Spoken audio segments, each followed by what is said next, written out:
हालायनांगोन गंसे अमियाना लोखि बुजामोन ना नों ओमफ्राय हांदों माबा हांदों नाङाथाय नों गांसेयाव माइक गालायदोबा हयबा सुनिल मानि न' खाथियाव नङा मिया लोखि बुजामोन हांदों नाङा गामियाव गामिया हांदोबा गामियाव हांदों हांदोबा सिजार माने आंना फैदों आं काप सोलोंनो ओमफ्राय गावन मानो दामा हैनो बुजानि गावनखौ मानो दामा हैनो दामगोरा दे आं खानैसोनि उनाव बा माबायोबा बक्स दंमोन होन गामियोबा थायो बक्स लाङालै माइक गालावखौ लाबोगोन रांसे खिथु गोलावखौ खिथु गोलावखौ बिनांगोन खिबु गोलावनो मोजां जागोन खिबु गोलावआनो मोजां ना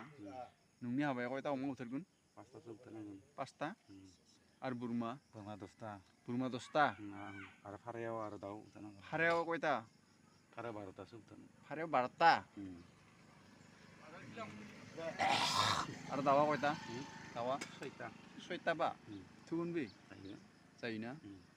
बोरमा खासिखौ लागोन आरो बोरमा खासि आरो ना आरो स्क्राब नाखौ लागोन बालि ना स्क्राब ना आरो बालि ना आरो मा ना स्क्राब ना आरो बालि ना आरो केटलेक ना लागोन आरो केटलेक ना केटलेक wah मा केटलेक ना लेबि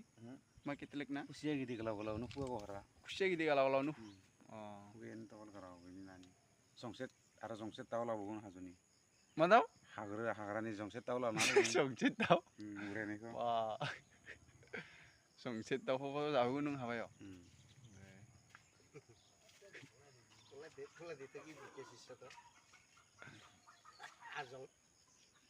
मा नामोन केटेलाक ना आरो रौ ना आरो जंसेट दाउ आरो अमाया हाजोनि ना गामिनि हाजोनि अमाया माखौ बे हाग्रानि मेवा जानाया बाजाव औवा जानाया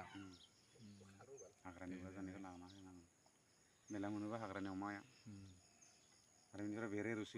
बेरे रोसिबो दं बा बेरे रोसिखौ मा दं माबा रुटि दं सरबत दं बा सरबत